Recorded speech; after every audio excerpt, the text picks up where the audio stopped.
you should check out. It has a wealth of other resources. So I think that's everything. Again, if you have any questions, please just put them in the main chat, or you can send a private chat. If you, as Micah said, have questions throughout, you don't need to wait. Just go ahead and type them so that we can get to them at the end of the presentation. So with that, I'm very thrilled to turn it over to the Partnership for Children and Youth, who will be talking about advocacy and out of school time. Jen?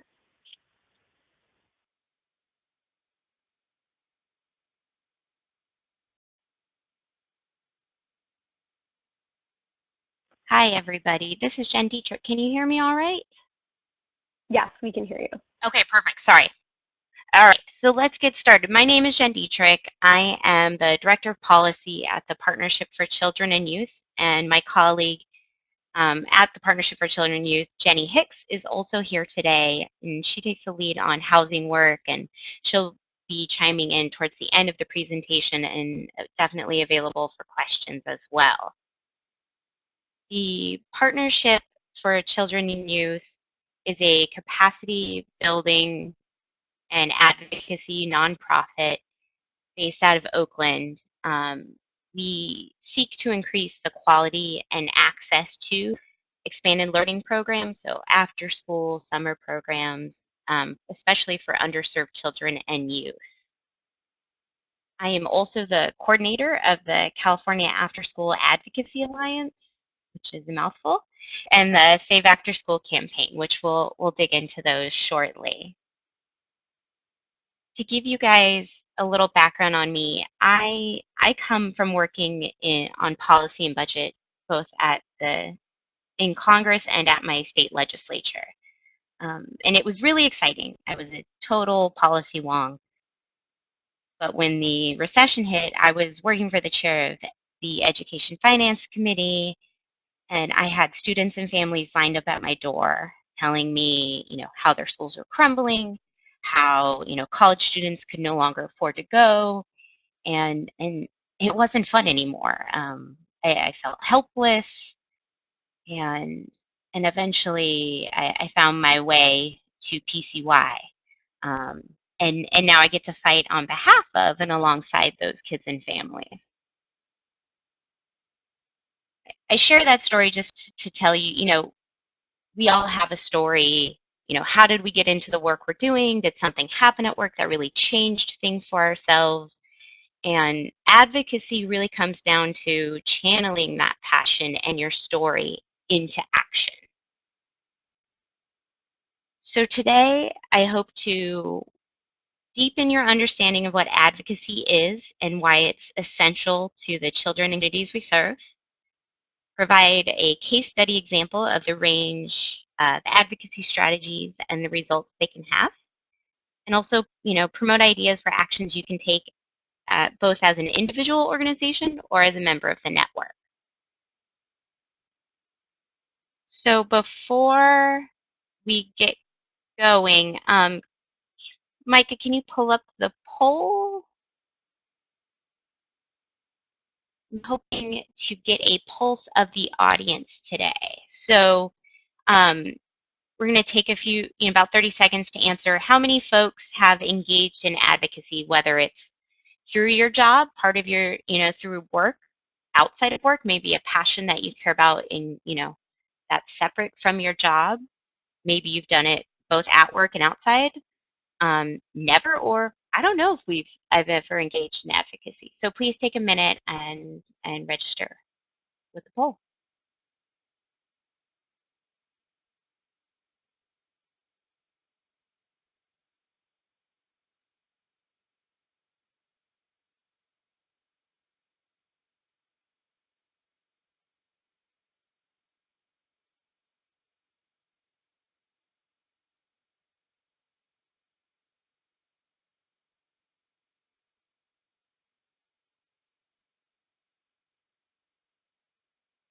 Okay. I hope everyone has had a chance to log in their answer. Okay, this is great. Okay, so thank you for your responses, and this is a great representation to let me know who's on the call today, and great to see that so many of you already have some familiarity with advocacy and what that may entail. So thank you. We can take the poll down. Perfect. Thank you. Great. Okay. So before we get into the what and the how of advocacy, it's really important that we get grounded in the why. So why does our collective and individual advocacy matter? So hoping to share a quick clip from a video made by a fellow organization of ours. They're called the Californians for Justice. So we can please cue that up.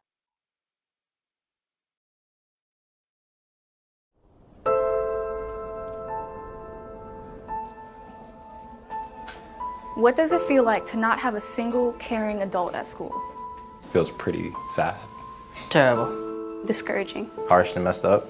You don't have anybody to talk to, nobody you can trust to go to for help. It's hard. Helpless. Useless. It feels like we're set up to fail, or that it's a waste of time for us being here.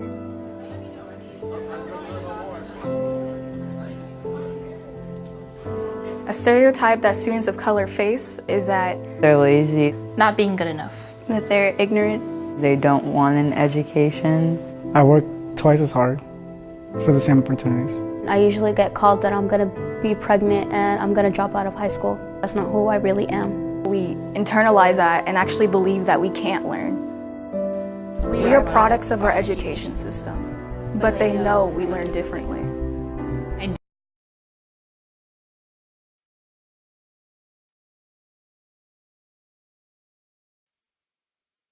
All right, thank you. So that's just a little snippet of this longer video that the Californians for Justice have put together.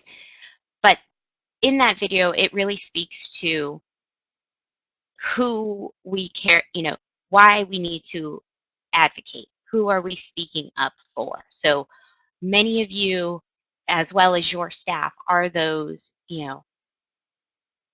trusted adults that care about these youth. You're the ones that they talk to when they have a bad day at school, when they're worried about something at home, when they get in a fight with one of their friends. You're those trusted, caring adults.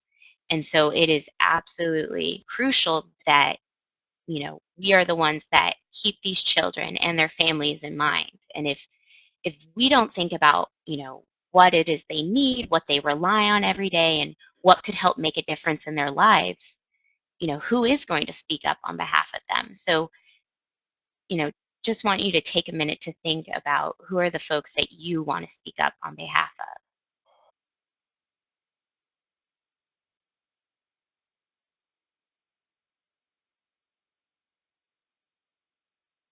So as we've seen with a number of the advocacy campaigns that we have done with the Partnership for Children and Youth, advocacy has helped to increase the access to and quality of caring adults and safe spaces in out-of-school time programs. And so I want to provide some real examples of keeping these kids and families in mind and then taking action. So as coordinator of the California After School Advocacy Alliance, we lead the campaign to Save After School.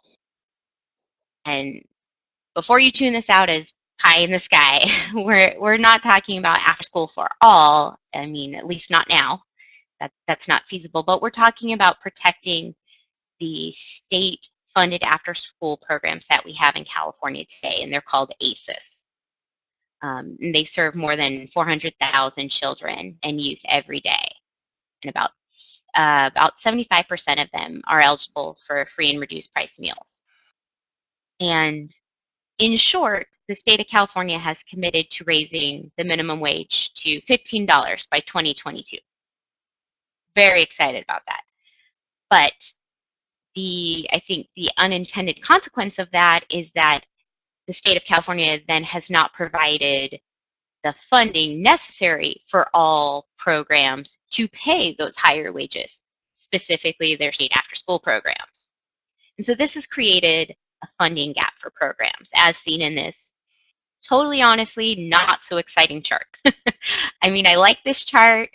But this chart alone is not going to get me more support for after-school programs in California. This alone is not going to sell the deal and get us the funding we need, even though we can see, the red line is our growing program costs, the green line is how far the minimum wage is costing, and the blue line is our current funding. It's down at the bottom, but this alone is not going to be enough. So we need to find out how this funding gap impacts the kids and families that we serve. The Partnership for Children and Youth conducted a number of statewide surveys of state-funded after-school programs. We wanted to know what programs we're dealing with, how kids and families were impacted by not having a funding increase from the state in over a decade. So that funding remained stagnant, flat for over 10 years before we saw our first increase. And this is what we heard from programs across the state. Children were not getting the high quality after school programs that they were promised. Programs were forced to reduce their tutoring, STEM activities, art, music, sports, all the things that were very exciting and special about after school programs. And many of the programs had wait lists, meaning that parents and guardians didn't have that safe place for their children to go after school while the parents worked. Additionally, think about, how important those caring adults are.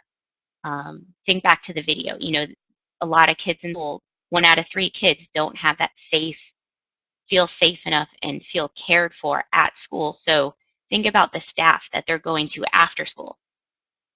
And one of the biggest problems with the stagnant funding from the state was that staffing became a huge problem. It's hard to have a high quality program when you're struggling to find, train, and retain quality staff. Benefits and hours were cut because of low funding. Professional development was all but eliminated. And to be honest, we heard programs were losing staff to fast food jobs that paid more and required less responsibility. And that was really hurting the overall impact of this system, of what we were providing to kids and families, and for our own workforce as well. And what we hear from our field drives and motivates our advocacy campaign each year. So based on this information, using the survey and budget data, it was clear that there was a crisis in our field and something needed to be done about it. So the Partnership for Children and Youth and the California After School Advocacy Alliance led a multi-year campaign. I could do another presentation about this effort, about the politics and the policy and the history and all that, but for the purpose of today, I'm only going to use pieces of it for examples and tactics that could be transferred to a range of state, national, or local advocacy campaigns for you all. And before I move into what we did with this campaign, I just want to say that the results of the campaign in 2017 can be measured by the $50 million that we got, the first increase in funding in over a decade. But it also can be measured in the fact that legislators, the governor, teachers, school districts, others in the community acknowledge the role and impact of out-of-school time and the role that it plays in the lives of children and families every day. It was about the investment in our workforce and bringing dignity to our workforce and the communities they serve.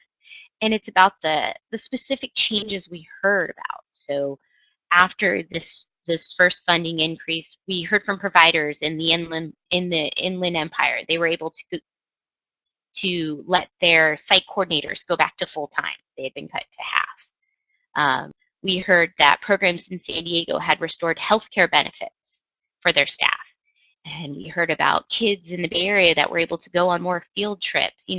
All of these little things are real examples to the changes that this campaign made. And they're all due to that funding increase that we were able to secure. So over the last few years, the Partnership for Children and Youth has presented dozens of times on advocacy and out of school time. And every time we've heard some of the same questions and myths, to be honest. So we want to take some time to unpack what advocacy is and isn't. So myth one, my job is focused on serving families and working with kids, not politicians. And advocacy is for the policy experts and elected officials. This is not true. Advocacy is about educating and building awareness in your stakeholders. So in order to serve the needs of our communities, we must advocate. We must make sure that decision makers and stakeholders understand the essential role of your program and the services you provide to children and families and the community. And when I speak about stakeholders, I'm talking about, community members, school board, public officials, principals, groups of parents, teachers. Think about anybody who helps influence or makes decision in and around your program. These are the people that you need to educate about what you do and the impact that you have. And I would like to argue that you are the expert. You're the expert about your program. You have stories to share. You do not need to be an expert about the policy process and what needs to happen up there. You just need to know that what they need, what the kids and your families need in your community and the role that you serve. It's the role of the stakeholders, especially those local, state, and federal elected officials, to represent and serve their constituents. You're their constituent. They don't come into office being an expert on all things. And this is where you come in. You are a resource to them. You are educating them about their own backyard, what you provide. You're seen as a resource to them that they can go to get more information and try to work through a difficulty or a challenge that you're experiencing. So the main goal here is for you to educate them and to ask for help. And you can leave the policy process details, leave them with the political officials to figure out.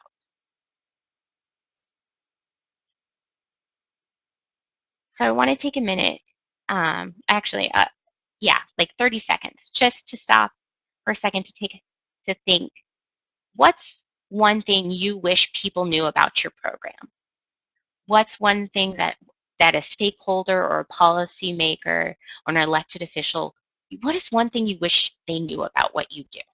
So I just want to pause and let you guys think about that for a second.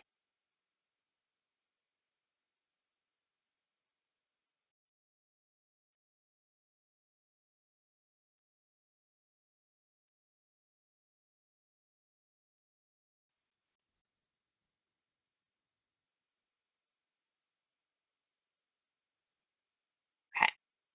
The second myth we hear is, oh yeah, there's no legislation or Congress isn't doing anything, so we don't need to be advocating right now. Again, that's not true. And to be honest, that was one of our problems in California. For a long time, we had been protected by a proposition that had guaranteed a certain amount of funding for state after-school programs. And so our after-school field just stopped advocating about the programs because we didn't have an ask. There was nothing we really needed. We didn't have a long-term game plan. We were just like, oh, we have the money, let's do the thing, let's go on with our lives. And that made our advocacy goals in the recent years extremely difficult because we're coming it back to people who don't remember us, don't think about us and what we do and the role we play. And so decision makers can't take action or come up with solutions if they don't first have awareness about your programs, your impact on students, how your programs are part of the larger system supporting the education and well-being of children. So it's really important that you speak with decision makers when you need something and when you don't, when times are good and times are bad. It's about building relationships. Advocacy is about building relationships, and you need these relationships in order for you to build support in your communities and in politics. So let's dig into policymakers a bit more.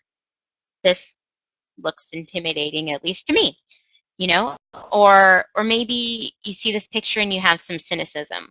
Do these folks actually care? And I would argue that yes, policymakers and their staff really, especially about what their constituents think. So it's important that you reach out to them and educate them about what they need to know about your programs in their district. And a great opportunity is a site visit. Policymakers come to your site, experience your work, meet the children, see your staff in action, and you can invite other stakeholders to come to the site visit. Think of city officials or school representatives, members of your board, and absolutely please encourage your parents to come because they provide an added perspective about the role and impact that you have. In the photo shown here, a program invited their state senator to visit their program. And this senator got involved in the site visit. He felt connected. And a couple months later, that senator flew 2 of the youth he met at that program up to the state capitol to testify about funding for after-school programs. That, I understand that that's the dream scenario. That's the dream result. But think about it from another example, from another one of our campaigns, the Summer Matters campaign. That campaign was a statewide effort with many communities across California with the goal of expanding summer learning programs. And one of the most successful strategies was that all programs involved with this campaign were required to do site visits. And at first, these site visits didn't even include public officials, but other practitioners, so folks could see what these programs looked and felt like. It was a good way to train and build support and learn from each other until, things really started moving. And then in 2000, later in the years, we started inviting school board members and superintendents to come to these site visits, and support grew. And these site visits were conducted during, it started back in 2009 when there was no money for summer programs. So there wasn't a hard ask that we were looking to these elected officials to make. It was just about building these relationships and showcasing programs until it grew into a larger movement and we had an ask.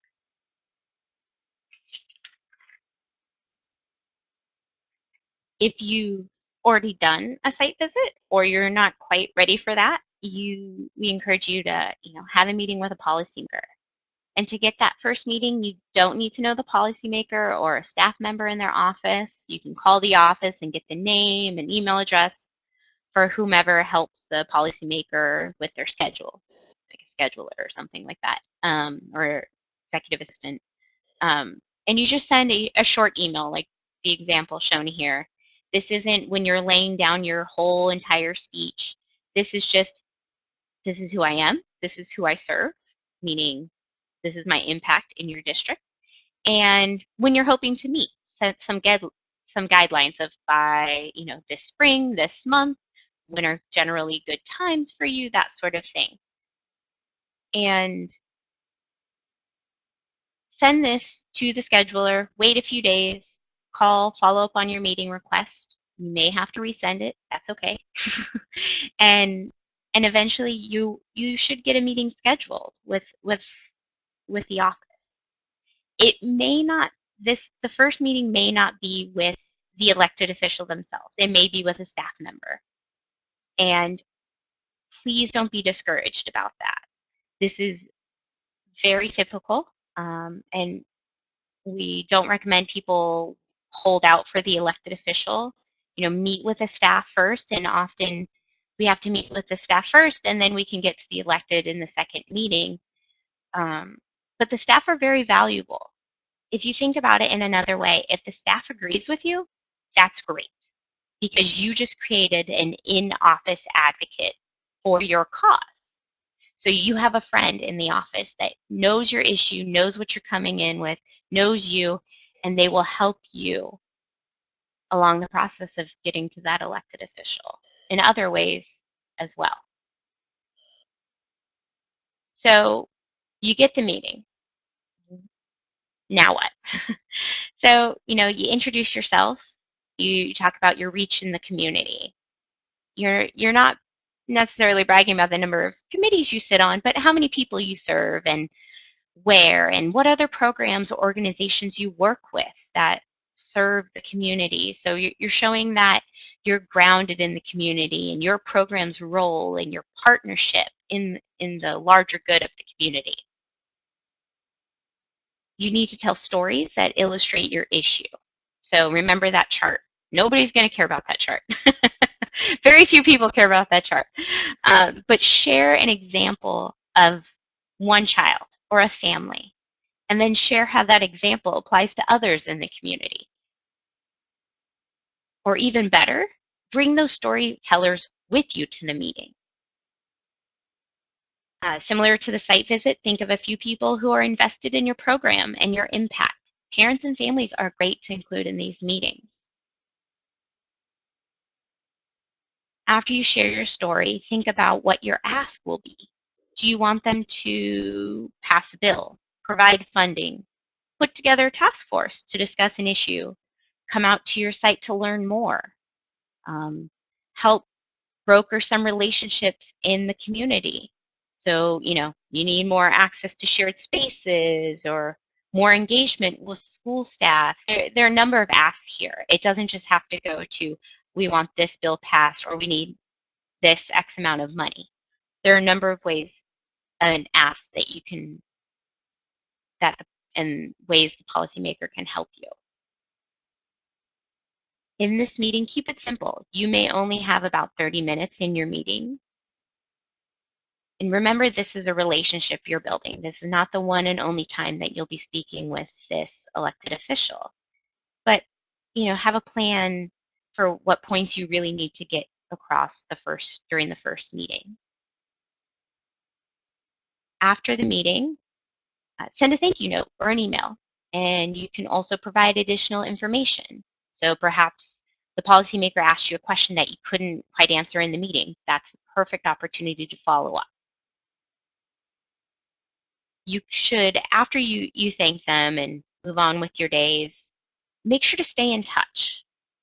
So if you have events later on in the year, invite them to come out.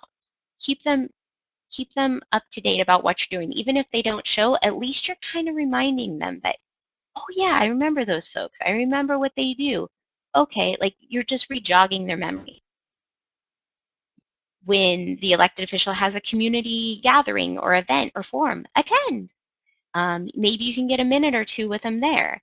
Again, this is just reminding them who you are, what you do, and keeps them present keeps you present in their mind. And you can also follow them on social media.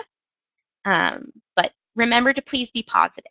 They can't focus on your issue alone all the time, and we shouldn't, scold them for that. But just think of different ways of re-jogging their memory about your issues and you and the work you do.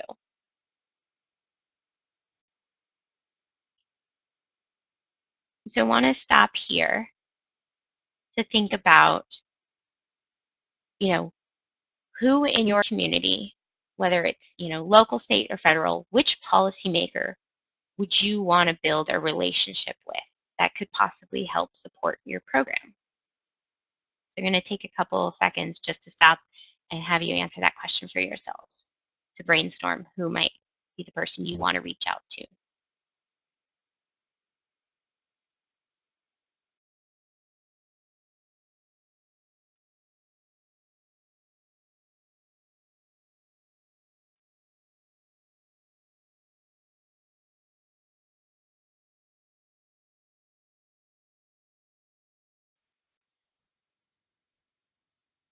All right. Myth number 3. I'm just one person, so my vote and my voice and my action doesn't matter.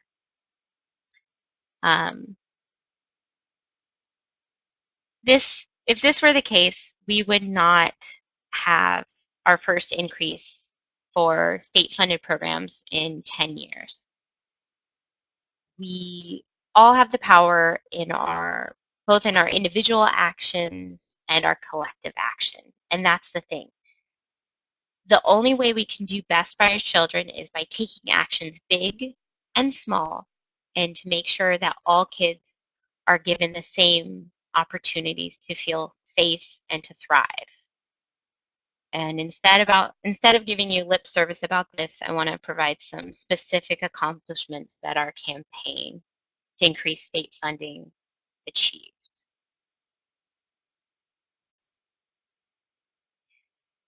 So in 2017, our statewide petition had nearly 2,400 individual signatures, and that didn't happen overnight. And it didn't happen because I posted it on our website and walked away. It happened because I told my colleagues in networks and asked them to sign it and share it. And it happened because other organizations told their staff and parents and board members, and it kept fanning out. And it only took people 30 seconds to sign up online. We had 450 organizations throughout California that supported increased funding for ACEs throughout the year. And we listed that on our final letter to the governor before the budget was decided for the year. We had organizations like school districts, county offices of education, law enforcement, chambers of commerce, child advocacy groups, businesses, after-school providers. Think of all your allies. Who cares about the impact that you are having? Who thinks about these children and families? Who wants to see these guys go get the things that they need? I didn't have the connection or time to reach out to 450 organizations. I reached out to those in my circle of connections, and I asked my colleague Laura in Los Angeles, and she did the same. And I asked my colleague Brian, and he reached out to folks he knew, and so on. And other than me, mostly, these people had full-time jobs other than this campaign. But they took time out of their day to send an email, make a phone call, have a conversation, and make the ask. It's not terribly time-consuming, but it just keeps moving.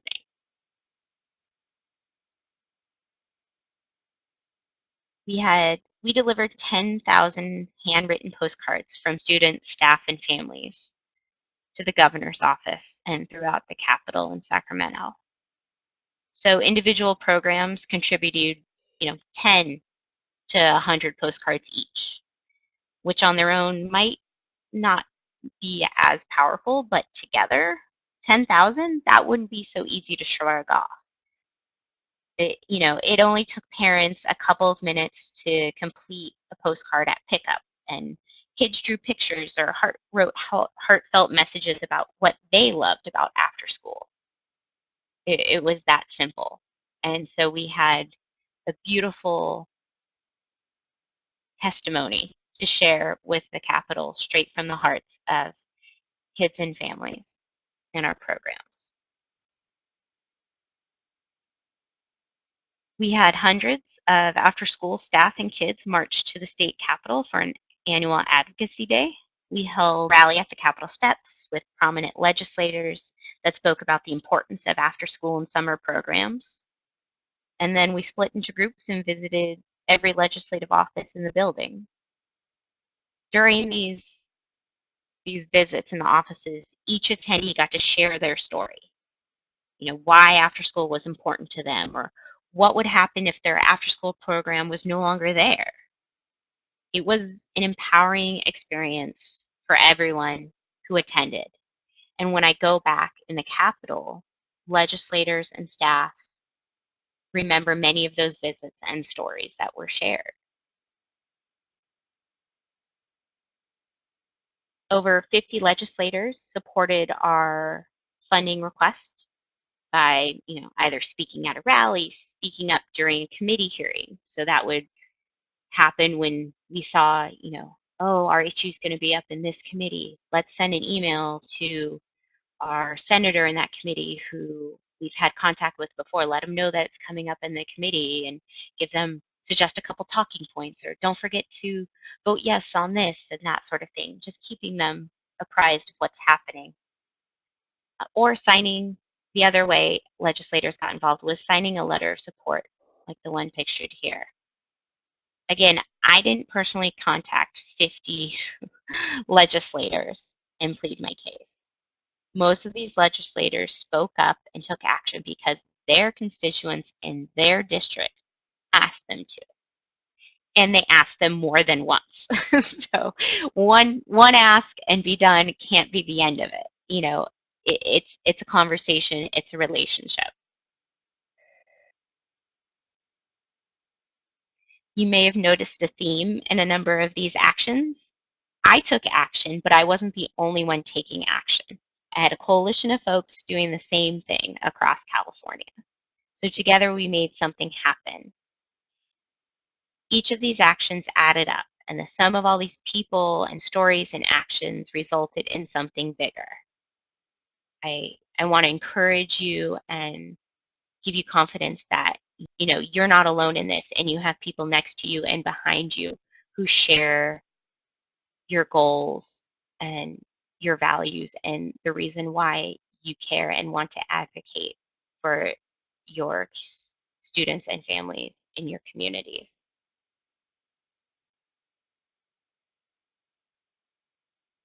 So I want to pause and have you think of what would be one action you could possibly take this year.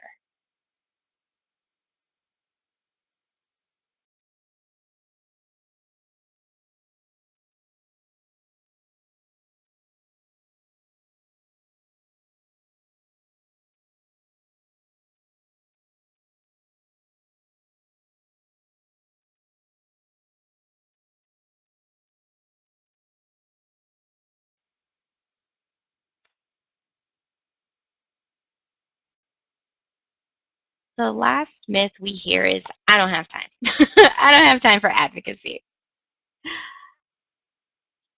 And so I would encourage you to first, we know you're busy, but can you do 5 minutes? Can you do 10 minutes? Can you do 20 minutes in a week to focus on advocacy? I've suggested a number of ways you can get involved. You can sign a petition, write a letter, make a phone call, request a meeting, invite others to your site. So where should you start? This might be a place you might want to start. This is our website, saveafterschool.com. We have a number of resources and templates for each of the tactics that I described here, and you can customize these materials for your community and for your ask. Please use us as a resource. We also have a number of fact sheets you can pull pieces from, so whether your messaging is about strengthening the economy, making our community safer, closing the opportunity and achievement gap. These are all messages that have helped us speak to different audiences.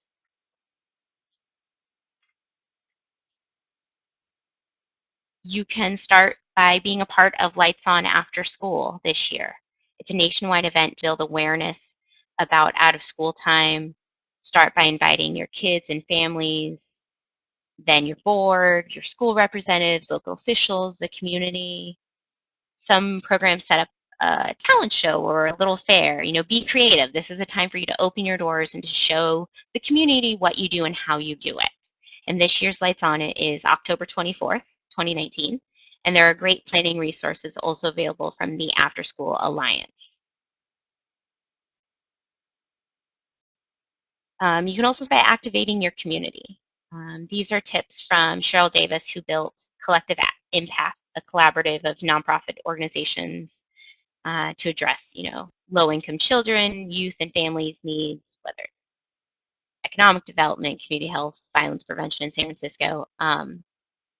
These are some ideas that might motivate families to take action. The the main idea is make it convenient for parents, make it simple. For community members, we found that, you know, helpful messages are about public safety, providing safe spaces, service learning, good for business. You know, if parents have somewhere to have their kids after school, you know, they're continuing to work a full day. And job training for staff. You know, our workforce is usually made up of younger folks, you know, getting them ready for more. So here's a list of actions you can take to activate your families and communities, and we can go about this, talk about this a bit more, and Jenny can chime in as well. The last thing would be, you know, the goal is to build youth and community voice, because students, parents, and the community are the most impacted by these policies. Their voices should be at the heart of those decisions. So identify a student, parent, or community member to, you know, help bring into this, build their knowledge, let them know about your action plan, build their confidence in sharing their story, and then give them opportunities to be a messenger for for the cause and to their community. So students preparing students, parents speaking to parents, community members inviting new community members to come into this.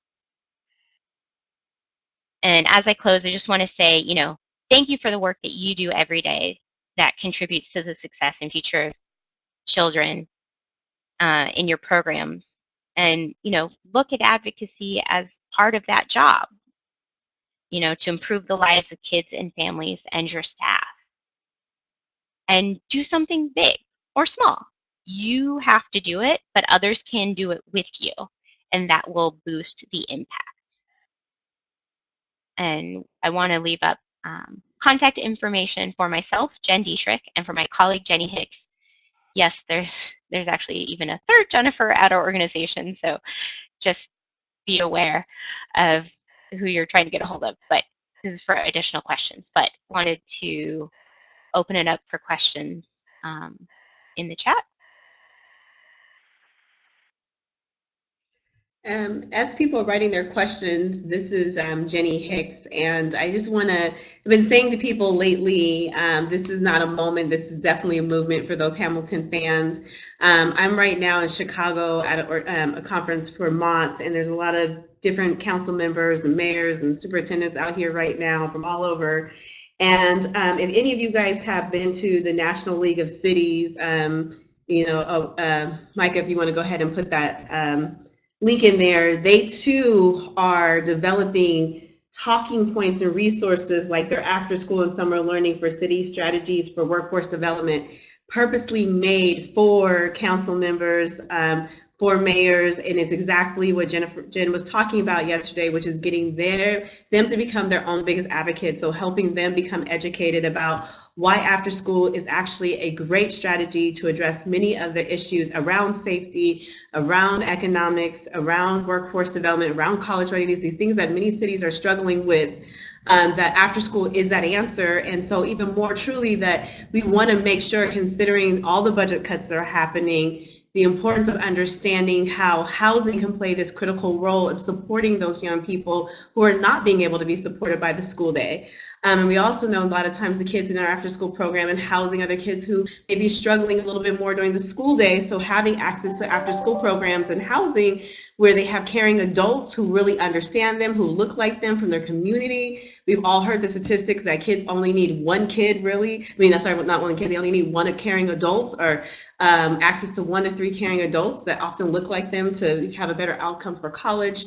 And also just a reminder, one of the stats we heard more recently, and I might butcher it, but like most people live no more than 18 miles away from their parents, and the majority of people, or less people, live less than 200 miles away from from a parent. And what that tells me is that housing matters, your community matters, building and strengthening your community, and who better else to work with is housing. And so having a good platform for legislators to understand the work that housing is doing to not only just provide bricks and mortars for families, but also provide a stable place for workforce and for education is critical. And this is exactly what many of our council members need to know, but they don't know it. So you are the experts and teachers. And I just want to stop and say that. And thank you.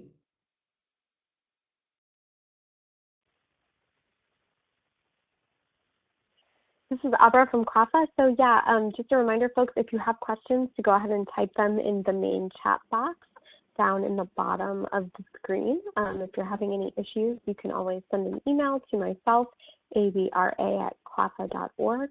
But yeah, we're very lucky to have Jen and Jenny both on the line, so let us know if you have questions for them.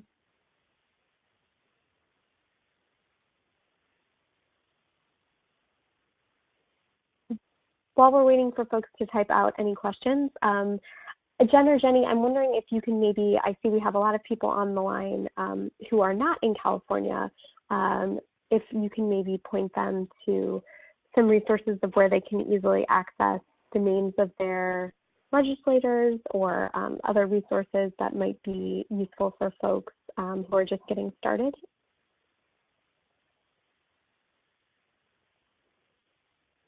I'm sorry, I think you can hear me now. Yes. As the moment to unmute us. And so again, the website that Jen mentioned to you before, which talks about Stay After School, it does give you at least resources. But actually, this organization, the National League of Cities, they say that's their role. So if you contact them, which I think and then y'all ended up putting just their actual link on there, they will actually help you figure out who your council member is and also give you some resources around them and how to connect with them. So they're actually really encouraging people, particularly those who are focusing on after school, to reach out to them, because this is their new campaign that they're working on, building a network with making sure government officials are supporting this and signing off on this and attending trainings themselves around the importance of using after school as a strategy to meet many of their challenges. So I would recommend, again, the National League of Cities, going to their website and figuring out how to contact someone who they love to do this. They said it. It's what they love to do. Great. Thank you so much, Jenny. So we've gone ahead and put National League of Cities website in the chat box, and Jen just put the website for finding your representative. So for folks who are not quite sure who that might be in your geographic area, that's a great place to go. So we have a question. Someone asked if either of you have any book suggestions.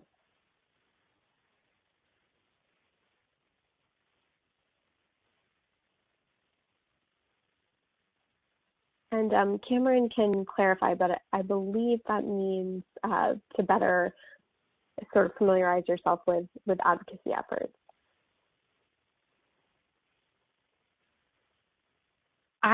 This is Jen. It looks like this. Okay, perfect. Sorry. Looks like it was just confirmed. So for ADSI, you know what? I don't off the top of my head. I have some articles that I could probably email to folks or email through CLPHA to share with you all. I think the hardest part of my job with advocacy is there isn't a clear how-to, that it's sometimes trial and error, and we learn something new every year, every campaign, every month, about things we could be doing differently or a way to step up our game. But we've also reached out to other campaigns or other, advocacy groups that have similar, also care about, child nutrition or, early education. If you have colleagues or friends in those type, similar advocacy fields or similar fields of work, they may also have some resources or tips or how that they are getting the impact that they need.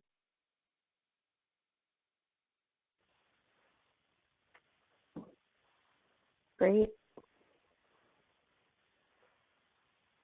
We have just a couple minutes left. I see a couple folks typing, so if you do have any questions, go ahead and put them there.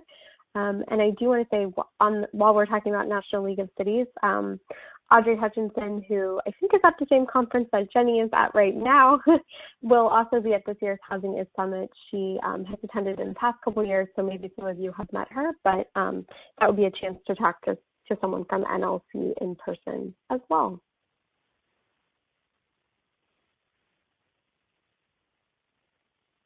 This is Jenny again, and I know some of you might be typing, but I just want to again thank you all for creating the space for us to talk. I've been working with about 14 housing providers in California, reaching up to 10 to 12,000 youth, and recently had the opportunity to go to Denver, Texas, and Seattle.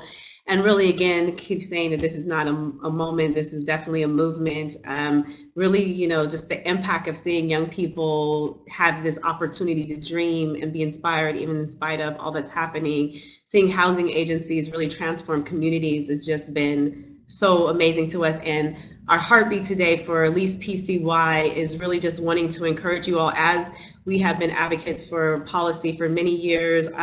As Jen said, yes, at the end of the day, it's nice to get that bill passed or that money raised, but really none of it happens unless individuals like yourselves and those you work with and the parents and your children tell their story. I mean, one of you were asking the question is like, what's the best way? It's just getting comfortable with really identifying why this matters and why other people should care about that this matters. Again, understanding your legislators are looking for you as the expert, and the best expert you are is just telling your story. And so our hope today was that either you will open your doors to do a site visit, you actually go talk to a legislator, or you might just decide as simple as, when somebody sends you a letter, like NLC, NLC or Housing Is, or anyone who says, hey, we have this new legislation that's happening, can you send your endorsement, sign off on a letter? If anything else, just taking the 5 minutes and just doing that, sending that back, it makes a huge difference. And so that was really our heartbeat today, was saying you can go from all the spectrums, but understand none of this works unless we all step up and tell people what we're doing and that it matters. And right now, people are really excited and they're looking for the story. And matter of fact, it's what's needed in this shift. And so we're just at the right time, right place. And so we're excited again to have this opportunity to share this with you all so we can all be ready when those wonderful things come our way. Great. Well, it looks like we don't have any other questions right now. So yes, please, thank you so much. I was going to say join me in thanking, but you all can type if you'd like, no need. But really, thank you so much to PCY. You all have been a great partner to us, but also specifically to Jenny and Jen for the information today. Again, we did record today's webinar, so if you'd like to review it, share it with other colleagues or other partners that you work with, it will be available and uploaded in the next couple of days to our website, which is www.housingiS.org. And if you have any questions, please be in touch. I think, Micah, anything that I've missed? No, I think you got everything. We'll also make sure to send out those other resources that Jenny was mentioning along with the recording. Perfect. Well, thank you again to PCY and to all of you for joining us on today's webinar.